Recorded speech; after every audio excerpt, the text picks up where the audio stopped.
Les 5e et 6e journées des éliminatoires de la CAN 2022 arrivent à grands pas. Déjà qualifiés mais avec des secteurs de jeu en chantier ou à renforcer, sans oublier les joueurs qui réalisent d'excellentes prestations en club et qui tapent à la porte de la sélection sénégalaise. Pour les prochaines sorties des Lions, il est fort probable de voir de nouveaux joueurs débarquer. Aujourd'hui, je vous livre mon opinion personnelle sur ces nouveaux joueurs qui, selon moi, feront partie de l'aventure lors de cette dernière ligne droite des éliminatoires de la CAN Cameroun 2022.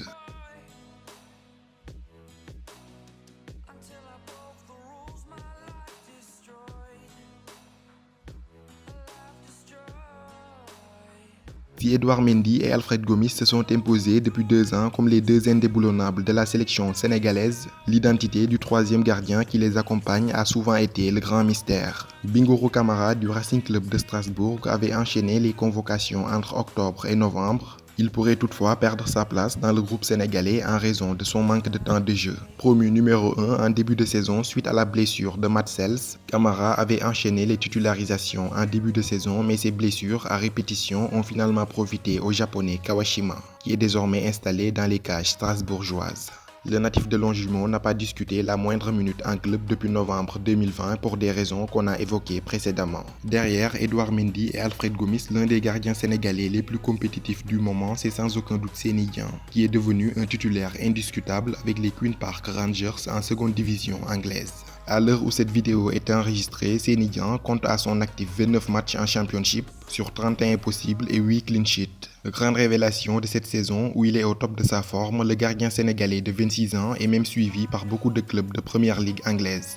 Selon moi, il fera partie de l'aventure compte tenu de ses belles prestations et de son temps de jeu très conséquent en club. Pour rappel, Seny Dieng avait été convoqué en équipe nationale en 2014 lors d'un match amical face à la Colombie.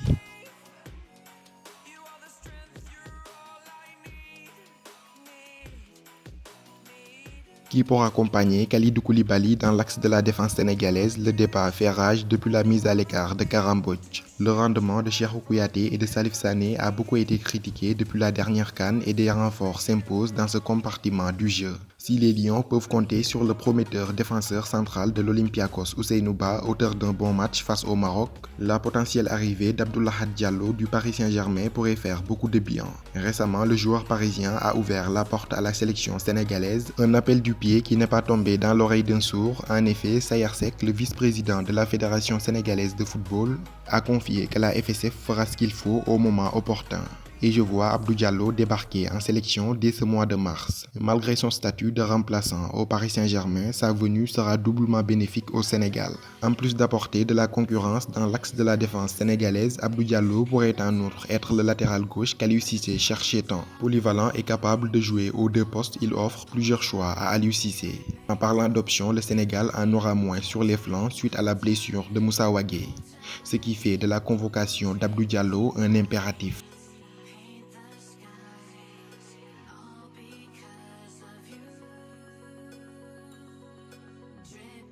Faisant face à une véritable hécatombe au milieu de terrain, le Sénégal doit se régénérer dans ce compartiment du jeu.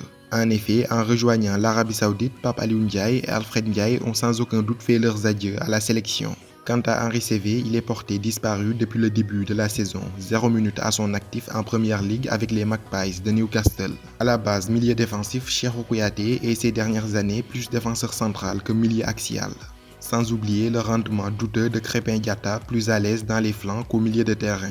Hormis Idrissa Gana Gueye qui s'est imposé comme un indéboulonnable, la concurrence et les places restent largement ouvertes. Annoncée par beaucoup de médias sénégalais sur la prochaine liste des Lions, la venue de Pape Matar Sarr serait loin d'être illogique. Arrivé à Metz il y a moins d'1 an, le jeune Pape Matar Sarr s'est adapté à une vitesse éclair et monte en puissance dans une équipe messine où il enchaîne les belles prestations.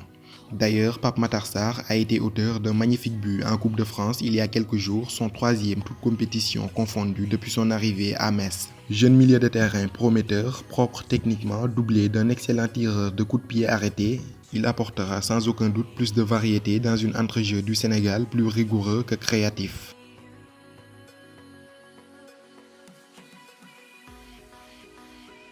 Si Ismaïla Sarr et Keita Baldé affichent un état de forme qui doit ravir Aliou Cissé, un autre jeune ailier affole les compteurs en République tchèque et tape à la porte de la sélection. Il s'agit d'Abdallah Sima, l'homme providentiel du Slavia Prague.